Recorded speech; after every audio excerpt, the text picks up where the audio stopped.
Momenti di terrore in un'abitazione del quartiere di Padova, ladro in casa vistosi scoperto, accoltella il proprietario 62enne, picchia la figlia, l'uomo in ospedale, caccia al bandito, un extracomunitario. Per amore si era trasferita in Spagna, è stata massacrata a coltellate dal compagno, lo shock tra i colleghi della 51enne romena che per quasi 20 anni è stata infermiera all'ospedale San Camillo di Treviso. Omicidio di Mattia Caruso, in corte d'assise le parole della trentenne che lo ha ucciso, mi picchiava, aspettavo un figlio da lui ma ho deciso di abortire, la sorella della vittima, bugie, la verità verrà a galla. 26 migranti arrivati stamattina a Milano, ospitati in un'ex scuola, il sindaco accoglie la richiesta della prefettura, non voltiamo la testa dall'altra parte, dice il primo cittadino che attacca l'ipotesi CPR in Veneto. Sorpassi azzardati e guida contromano, bolidi sulle Dolomiti come in pista, in un giorno 10 patenti ritirate e 37 multe nei controlli stradali dei carabinieri. Domani alle 12 in Veneto il messaggio del sistema IT Alert, il suono di un allarme scandirà la notifica contemporaneamente in tutti gli smartphone. Si tratta di un test per verificare la sua operatività. Tutto pronto per la sfida che vedrà il velista cittadellese Riccardo Tosetto affrontare il giro del mondo in solitaria per 5 mesi, al via in Spagna la Globo Solo Challenge. Buonasera, ben ritrovati in diretta, eccoci qui, edizione del Veneto dei telegiornali di Antenna 3. Partiamo dalla cronaca e dalla violenta aggressione in casa che si è verificata a Padova. Siamo nel quartiere di Mortise, il bandito ha tentato una rapina accoltellando il proprietario, anche la figlia è stata aggredita. A terra il sangue, segno visibile della notte di violenza che si è consumata in questa abitazione di via Madonna della Salute nel quartiere di Mortise a Padova. Il botto improvviso verso le 2 di notte, un ladro con il volto coperto sferra un calcio e apre la porta, sorprende la figlia del proprietario che dorme in divano. La ragazza urla, sveglia il padre che interviene, ne nasce una colluttazione violenta, il malvivente colpisce con una lama il 62enne Michele Alberti, ragioniere, poi scappa. Il fratello dell'uomo che vive al piano di sopra, sentendo il frastuono, esce e vede la scena drammatica. Noi abbiamo sentito delle urla di sopra e siamo venuti fuori, era già scappato l'aggressore, il ladro, quello che vogliamo chiamare. E mio fratello era con quel braccio che perde sangue, abbiamo stretto il braccio, fasciato, e chiamato i carabinieri. Il ladro è riuscito a scappare, a terra un coltello, l'arma forse è stata trovata nella cucina dell'abitazione. Il malvivente l'ha utilizzata per aggredire il proprietario di casa e guadagnarsi così la fuga. C'era un coltello per terra, ma era un coltello interno. Sì che non so se il ladro l'ha preso dentro e poi mio fratello l'ha spinto fuori.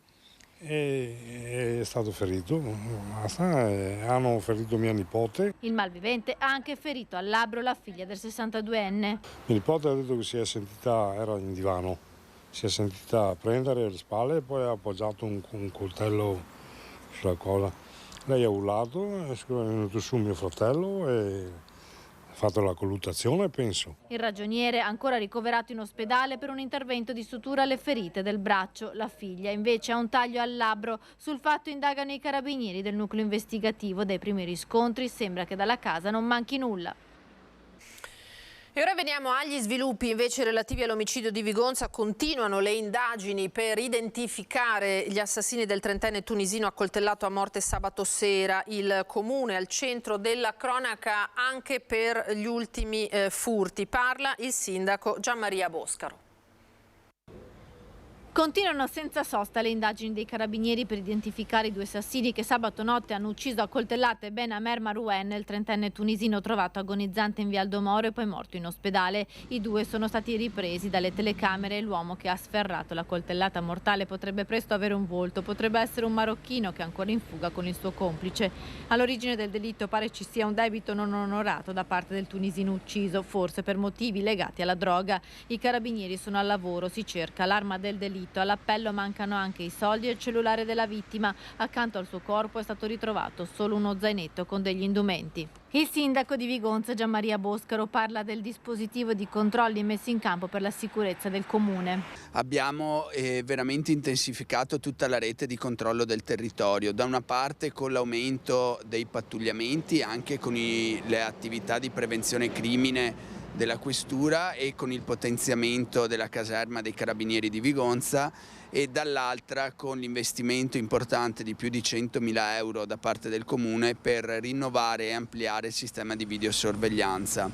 Un sistema di videosorveglianza che è stato utile appunto anche in questo caso, nel caso dell'omicidio, per identificare e vedere gli assassini. Un comune, quello di Vigonza, salito agli onori della cronaca anche per un furto in un'abitazione di via Buozzi, nella frazione di Peraga. I proprietari presi di mira per l'8ª volta dai ladri in 10 anni. Negli ultimi 20 giorni era in campo ed è in campo un'attività speciale di antidegrado, dove insieme alla questura sono stati fatti diversi sopralluoghi in strutture che ospitavano delle persone irregolari, per l'identificazione e anche per alcuni arresti. In ultima cosa, ieri io ho firmato anche 2 ordinanze che hanno chiuso 2 di queste strutture e che hanno dato 3 giorni di tempo ai proprietari per sgomberare le persone che ci sono dentro, perché sono strutture non idonee a ospitare. Il quartiere di Treviso di Santa Maria del Rovere e l'ospedale San Camillo sotto shock per la morte violenta di Nicoletta Lupo, infermiera trevigiana di adozione, massacrata dal compagno in Spagna, dove si era trasferita dall'inizio dell'estate. Era una donna innamorata, ci mancherà, dicono di lei i colleghi. Lei voleva cambiare la vita perché voleva stare con il suo nuovo compagno, il suo nuovo amore. Era felice di andare là in un posto bellissimo dove ha invitato tutti noi che un giorno possiamo venire a trovarla, e quindi era contenta di andare là, era felice. Era una donna innamorata. Era una donna innamorata, esatto. Di quell'amore è rimasta solo la violenza più cieca, quando nella notte tra giovedì e venerdì scorsi Nicoletta Buliga Lupo, 51 anni, di origini rumene, è stata massacrata a coltellate dal compagno 54enne connazionale Ioan Corbaceri, che poi si è impiccato. I 2 corpi sono stati trovati vicini dalla polizia spagnola nel loro appartamento di Castellón de la Plana, città vicina a Valencia. Nella penisola iberica Nicoletta si trovava dall'inizio dell'estate, qui con il 54enne aveva voltato pagina dopo 20 anni vissuti a Treviso. Fino a 3 mesi fa la donna viveva in questa palazzina in zona Santa Maria del Rovere con il figlio 26enne Manuel, a poche centinaia di metri dal San Camillo, dove dal 2004 è stata infermiera strumentista in sala operatoria. Yolanda ha lavorato con lei per quasi 17 anni. Era una persona molto buona, molto tranquilla, molto serena e brava anche nel suo lavoro. Una ragazza solare, impegnata nel lavoro e molto disponibile con i colleghi e con la gente. Le foto condivise con amici e colleghi anche via social raccontano frammenti di vita apparentemente sereni. L'ultimo scatto l'8 settembre. Fino a martedì scorso, sì, mandava messaggi. Che cosa vi diceva? Che è tranquilla, che è un po' stanca perché lavora tanto, però è tranquilla e che un giorno ci sentiamo. Eppure la stampa spagnola parla di un uomo violento che abusava di alcol e forse non nuovo a maltrattamenti e violenze, un femminicidio che ha sconvolto anche la Spagna. A Castellón de la Plana il comune ha osservato un minuto di silenzio. Accanto al sindaco e alle associazioni contro la violenza di genere, il figlio di Nicoletta, Emanuel, ingegnere in una ditta paese, come si vede dalle immagini di Cadena Ser, una delle principali emittenti spagnole.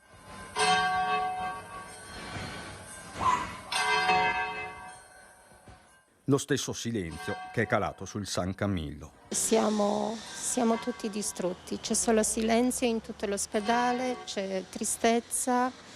Organizziamo una santa messa insieme con le sorelle, quindi e preghiamo per lei, perché ci manca tanto, ci manca veramente tanto e ci viene proprio da piangere.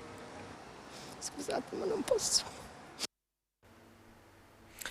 In tribunale a Padova invece oggi è stato il giorno di Valentina Boscaro, la giovane donna accusata di aver ucciso il fidanzato Mattia Caruso. Aspettavo un bambino da lui, ma ho abortito nel gennaio del 2021 perché non volevo che una persona violenta come Mattia fosse il padre di mio figlio. Questo uno dei passaggi cruciali del racconto di Valentina Boscaro durante l'interrogatorio davanti alla Corte d'Assise di Padova, presieduta dal giudice Sara Catani nel processo per la morte di Mattia Caruso, che la vede accusata di omicidio.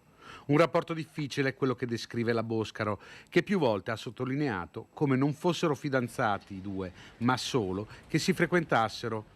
Durante l'interrogatorio dell'avvocato della difesa Alberto Berardi è stata ricostruita la dinamica della tragica sera del 25 settembre di 2 anni fa, quando inizia a parlare Valentina Boscaro alla voce rotta, tanto da chiedere un po' d'acqua. Ripercorre le tappe che hanno portato alla morte di Mattia, accoltellato al cuore dalla giovane con un coltello a serramanico che il ragazzo aveva in auto. Valentina, durante tutto l'interrogatorio, ha sottolineato come Caruso fosse violento e geloso nei suoi confronti, una ricostruzione che la sorella della vittima respinge. Non voglio esprimermi perché poi parleranno da sé, sai. Penso che sia giusto che giudichino gli altri e non io, ma insomma ha detto veramente cose che una persona che è pentita di ciò che ha fatto non avrebbe mai detto, sinceramente, anche perché ho sentito veramente tante bugie, tanti arrampicamenti negli specchi che mai avrei pensato. Una giornata difficile per i familiari di Mattia presenti in aula. L'accusata ha anche presentato le sue scuse, sostenendo di non averle fatte prima perché pensava che i Caruso la odiassero. In aula Valentina Boscaro ha ammesso che non voleva ucciderlo, scuse che non sono parse sincere alla sorella della vittima.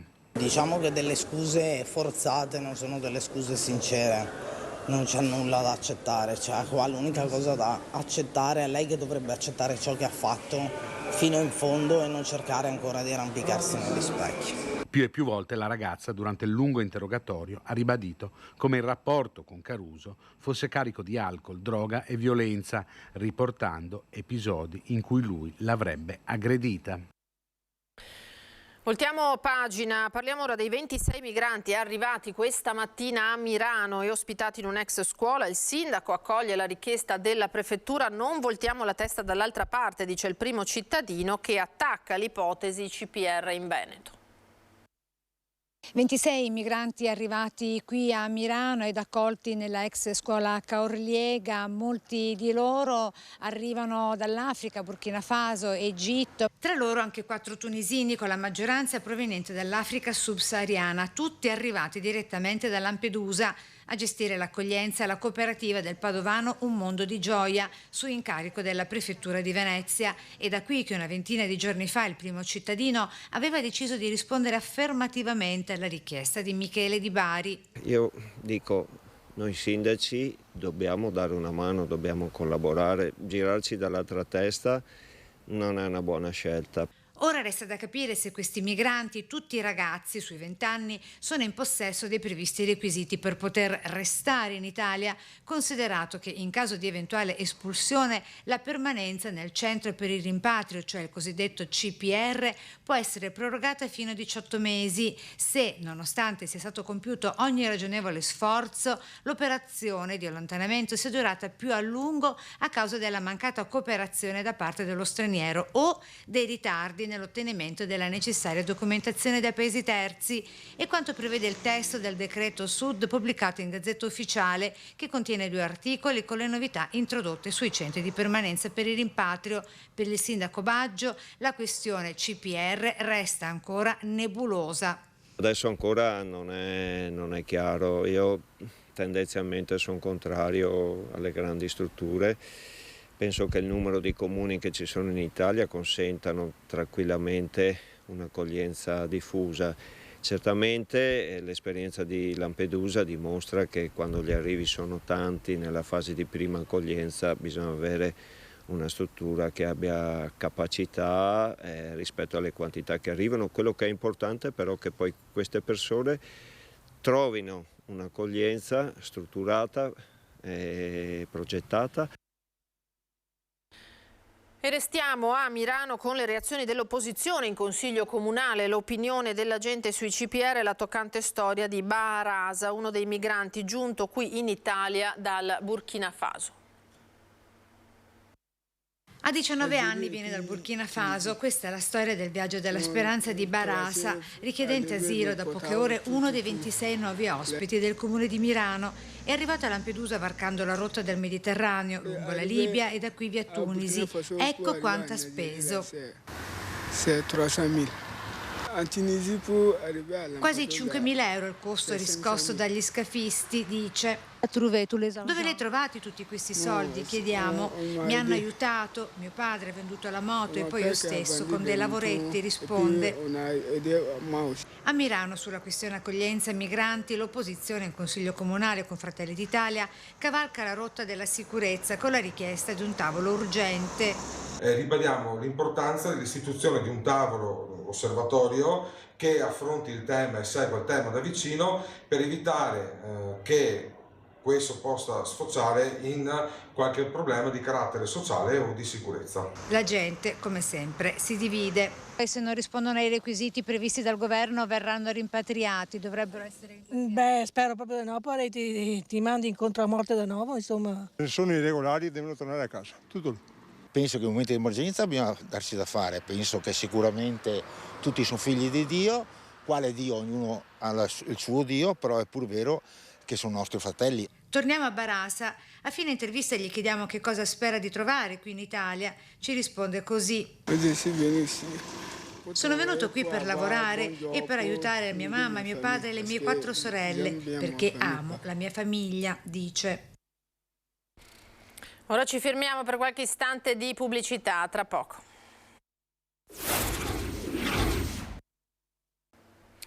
Di nuovo in diretta, edizione del Veneto dei telegiornali di Antenna 3. Sulle Dolomiti ora che diventano una pista e di 10 patenti ritirate, pensate 37 contravvenzioni, il bilancio dei controlli stradali effettuati ieri a opera dei carabinieri. Sfrecciavano in carovana tra i tornanti che salgono al passo Pordoi, ad Arabba, tra sorpassi, guida contromano e, inutile dirlo, a velocità elevata. Deve essere stata una brutta sorpresa ritrovarsi davanti alla paletta alzata dei carabinieri di Cortina che lungo quel tratto di strada troppo spesso percorso da autisti che si improvvisano piloti hanno ritirato loro tutte e 10 le patenti e elevato 37 contravvenzioni. Continuano i controlli dei carabinieri sui passi dolomitici. Ieri 10 pattuglie tra aliquote radiomobili e stazioni della compagnia di Cortina hanno predisposto un efficace controllo sia sul passo Pordoi che sul passo Falzarego.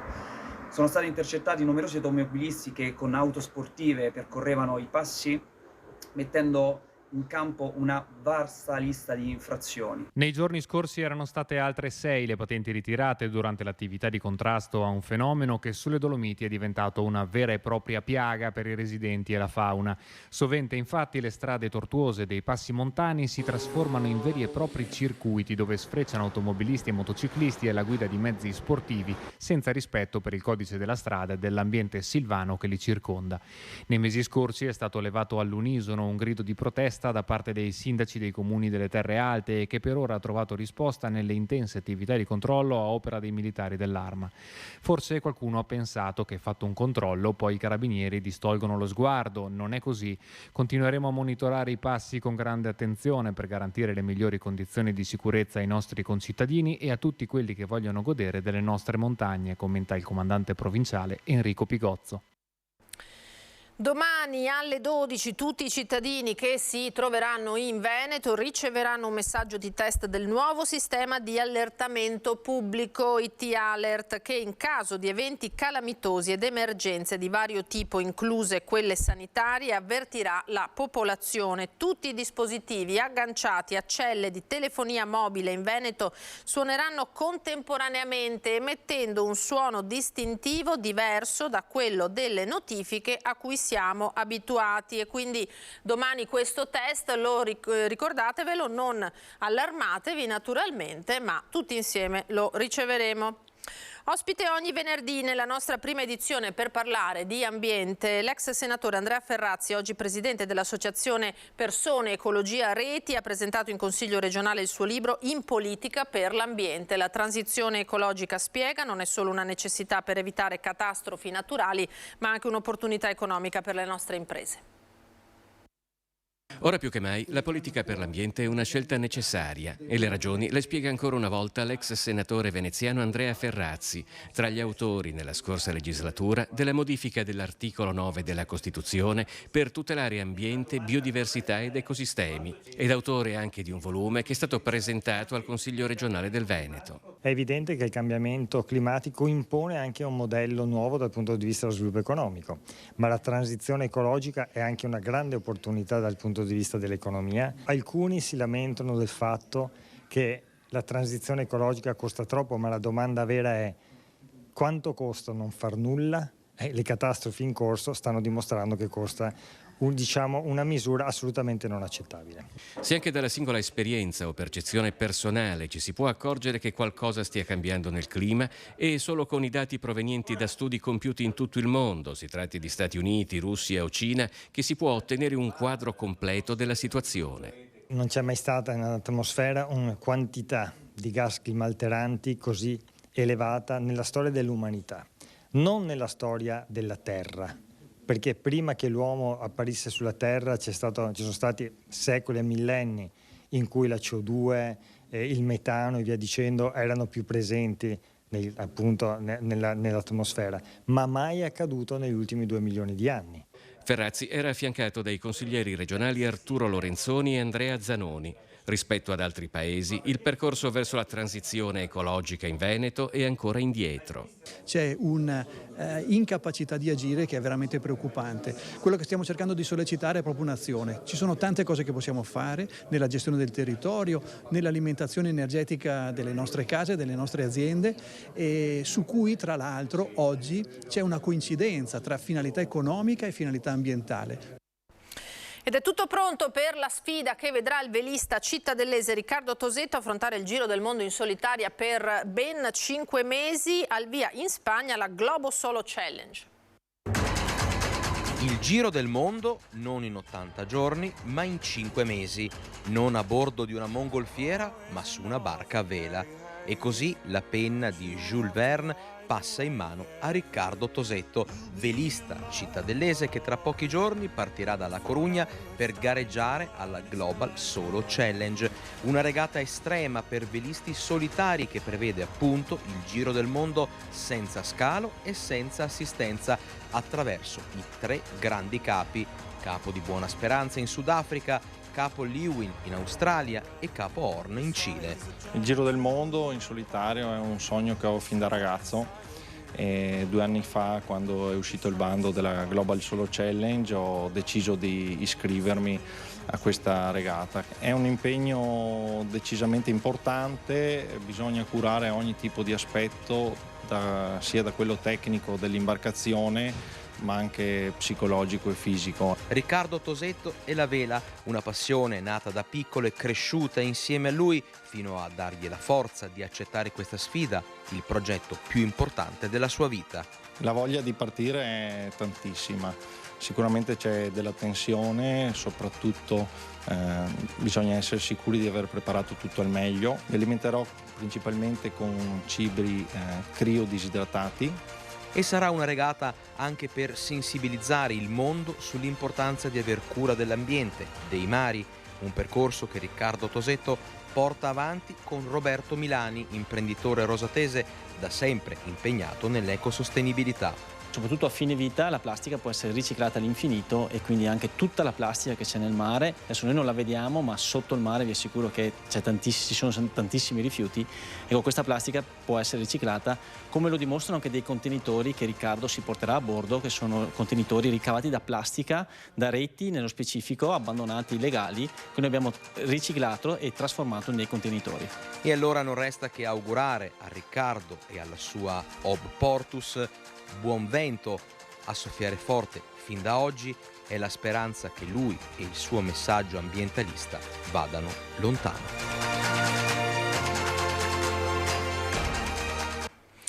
Noi ci fermiamo qui, grazie per essere stati in nostra compagnia. Adesso come sempre le previsioni del tempo e poi l'edizione di Venezia. Arrivederci.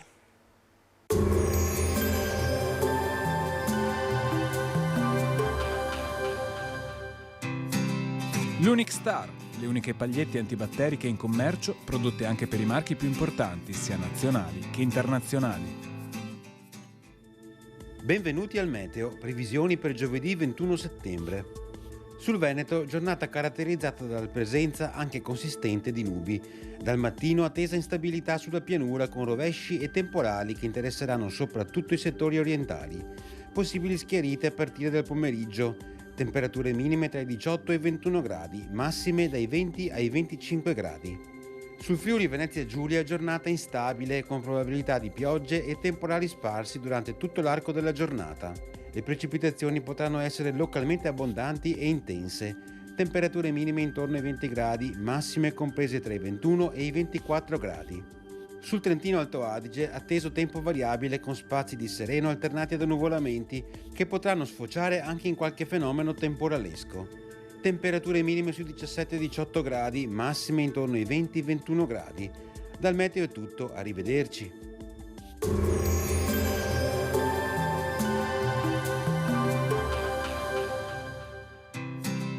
L'Unic Star, le uniche pagliette antibatteriche in commercio, prodotte anche per i marchi più importanti, sia nazionali che internazionali.